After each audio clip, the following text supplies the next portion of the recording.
हम सब जानते हैं कि वो असंभव आसन आसानी से कर सकते हैं। जब से shampoo, toothpaste, face wash, dish washer और शहद के बाजार में पतंजलि की अच्छी खासी हिस्सेदारी हुई है, तब से उनके प्रतिस्पर्धियों के उनसे मुकाबले करके पसीने छूट रहे हैं। उदाहरण के लिए टूथपेस्ट को ही ले लीजिए। कोलगेट भारत का सबसे ज्यादा बिकने वाला टूथपेस्ट है और 80 से भी ज्यादा सालों से भारत में बिक रहा है। पिछले साल इसकी बिक्री 4000 करोड़ से ज्यादा की थी।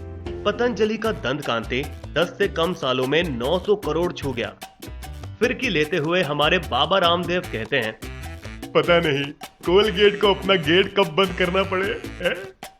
शुरुआत एक छोटी सी फार्मेसी के साथ 1997 में हरिद्वार शहर में हुई, जहां वे सेहत की चीजें बेचने लगे।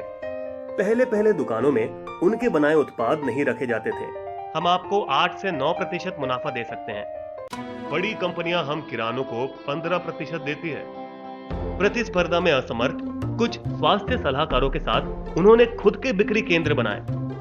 नमस्ते भाभी जी, हमारे प्राकृतिक उत्पाद आजमाने के बाद आप कैसा महसूस कर रही है?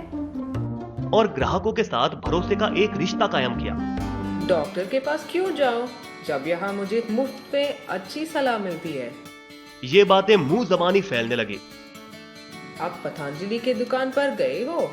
मैं वहाँ से अब कई चीजें खरीदती हूँ। जल्द ही वही दुकानदार जिन्होंने उनके उत्पाद रखने से इनकार कर दिया था, 8 से 9% मुनाफे से मुझे कोई दिक्कत नहीं है, पर आपका सामान मेरे यहाँ ही होना चाहिए।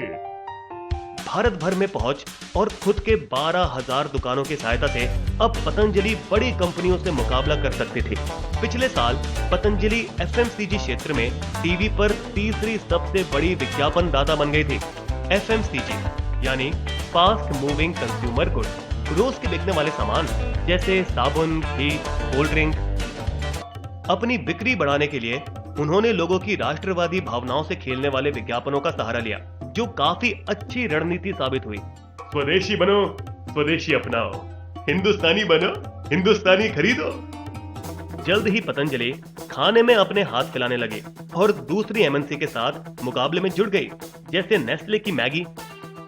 उनको उनके खेल में हराते हुए 2017 में पतंजलि ने 10,500 करोड़ का कारोबार करके नेस्ले जैसी विशाल कंपनी को पीछे छोड़ दिया, जिसने कुल 9,340 करोड़ रुपए का सामान बेचा।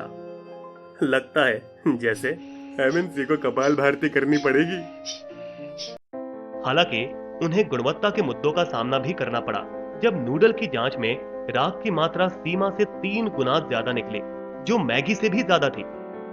और जब उनका आंवले का जूस जांच में घटिया पाया गया और भारतीय सेना की सभी कैंटीनों से वापस ले लिया गया। मगर शायद यही खामियां कंपनी के बहुत तेजी से बढ़ने का नतीजा भी थी। पिछले सालों में कई भारतीय ब्रांड ने एमएनसी का सामना किया। कुछ बचे रहे तो दूसरे नहीं बच पाए। 1980 के दशक में निरमा वॉशिंग पाउडर ने ताकतवर हिंदुस्तान यूनिलीवर का मुकाबला किया था, 3 रुपए प्रति किलो के भाव से डिटर्जेंट बेचकर। और वहीं यूनिलीवर के सर्फ की कीमत 13 रुपए। इस सीधे हमले से हैरान परेशान उन्होंने सबसे पहले निरमा की क्वालिटी पर निशाना साधा। सस्ते डिटर्जेंट इस्तेमाल करना बंद करो, तुम्हारे हाथों पर फफोले और सफेद दाग पड़ जाएंगे। और साथ ही साथ खुद के अपने सस्ते डिटर्जेंट व्हील से जवाबी हमला किया, ताकि निरमा को 2 तरफा घेरा जा सके। आखिरकार निरमा डिटर्जेंट के बाजार से बाहर हो गया, पर अब अपने सोडा ऐश, दवाइयां और सीमेंट से आज वो 7,000 प्लस करोड़ की कंपनी है।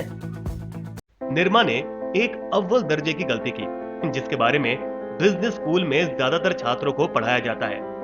ब्रांड का विस्तार करते हुए क्या न करें। 1980 के दशक में एक समय ऐसा था जब निरमा इतना ताकतवर डिटर्जेंट ब्रांड था कि उन्होंने सोचा कि वे टूथपेस्ट भी बेच सकते हैं, लेकिन दुर्भाग्य से उपभोक्ताओं ने वैसे नहीं सोचा। ये टूथपेस्ट तो मुझे बिल्कुल वॉशिंग पाउडर की याद दिलाती है। पतंजलि किसी तरह इस जाल से बची है और सभी क्षेत्रों में है, डिश वॉशर, टूथपेस्ट और घी भी, क्योंकि वो किसी एक उत्पाद के साथ नहीं जुड़ी। आपको कैसा लगेगा अगर डेटॉल आइसक्रीम या बैंडेड चॉकलेट बनाने लगे, तो आप उसे खाओगे? प्रतिस्पर्धा से निपटने के लिए एमएनसी कई तरीके आजमाती है, जैसे प्रतिस्पर्धी से मिलती जुलती यूएसपी अपनाना, पतंजलि का मुकाबला करने के लिए भी वे प्राकृतिक उत्पाद लॉन्च कर रही है। अब सॉफ्ट ड्रिंक कंपनियों का भी पतंजलिकरण हो गया है। कई क्षेत्रीय पेय ब्रांड जिनकी मिलाकर बिक्री 12% है, वो आज कोक और पेप्सी को धीरे धीरे कमजोर कर रही हैं और उन्हें 2/3 दामों पर ज्यादा सस्ते पेय लाने के लिए मजबूर कर रही है। ई कॉमर्स के आविष्कार के साथ अब वे दिन गए जब एमएनसी अपने वितरण की ताकत का इस्तेमाल करके छोटी कंपनियों को धकेल दिया करती थी। रसना, जिसका आज गायब होने से पहले 80 और 90 के दशक में ऑरेंज ड्रिंक के बाजार पर दबदबा था, अगर आज होती तो शायद बाजार में बने रहने में कामयाब होती। मगर आज प्रतिस्पर्धा शायद कहीं ज्यादा तगड़ी है। माइक्रोमैक्स, जिसने आक्रामक ढंग से बाजार पर कब्जा किया था और अपने कैनवस टर्बो के लिए ह्यू जैकमैन तक का इस्तेमाल किया था, अब उसे चीनी प्रतिस्पर्धियों से भी लड़ना पड़ रहा है। इसी बीच कई भारतीय ब्रांड ने कामयाबी की कहानियां लिख डाली, लेकिन शायद कोई भी पतंजलि की तरह इतने जोरदार ढंग से नहीं आया होगा, जो केवल 1 या 2 उत्पाद को लेकर नहीं बल्कि उत्पादों की पूरी फौज को लेकर आई और अब तो और कई श्रेणियों में प्रवेश कर रही है। बस अब अगले कदम का इंतजार कीजिए। आधी कीमत पर ऑरेंज जूस और जीन्स भी मिलने लगेगी। पतंजलि आयुर्वेद कंपनी आचार्य बालकृष्ण ने शुरू की थी, जिसमें बाबा रामदेव का नाम तो बस छोटे से शेयर धारक के तौर पर है। पतंजलि अगले साल कारोबार 2 गुना बढ़ाने की उम्मीद कर रही है और अगर वो इसमें कामयाब रही तो शायद मार्केटिंग का इतिहास बनाकर बाकी सबको पीछे छोड़ देगी। क्या आपको हमारी कहानी पसंद आई? तो आइए बन जाइए विस्बो के दोस्त और सब्सक्राइब करके हमारे फ्री मेंबर बन जाइए और इस वीडियो को अपने दोस्तों के साथ शेयर करना मत भूलिएगा।